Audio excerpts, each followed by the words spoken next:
NAB 1-year progress report on President ng JHMC na si Manjit Singh Rayandi para sa Camp John Hay. Pinost niya yan sa kaniyang Facebook account. Sige, let's give credit where credit is due. Ibigay natin na nagawa na naman nilang i-refurbish ang mga playgrounds, na-rehabilitate yung secret garden, inayos yung amphitheater at iba pa. O diba? Positive things yan. Kaso nga lang, sapat ba na yan lang ang makita nating report kung sa loob lang din ng isang taong yan, matindi ang gulo na nangyari sa loob ng Camp John Hay? Bakit hindi yata na isama sa progress report yung mga homeowners ng Camp John Hay na napalayas sa mismong mga tahanan nila?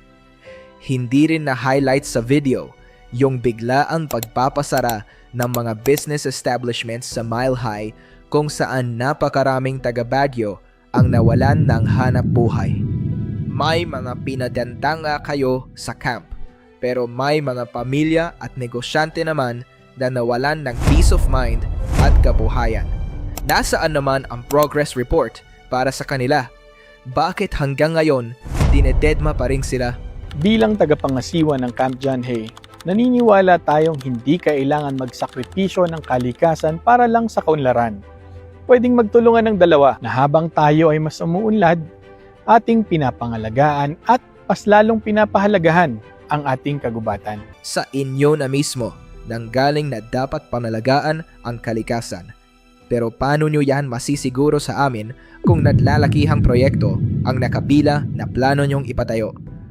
May proposed farmers market, skywalk, cable cars. Nandyan din yung 6,000 square meters na sports center at 10,000 square meters na Justice Hall. Ang lalaki niyan.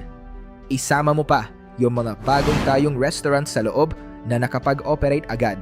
Paano nyo kami i-convince na hindi yan concerning para sa kalikasan natin at sa buong Baguio? Ang sabi nyo, hindi dapat magsakripisyo ang kalikasan, pero ilang pine trees ang pinutol at puputulin para dyan. Isa pa JHMC. Nasaan na ang master development plan ninyo?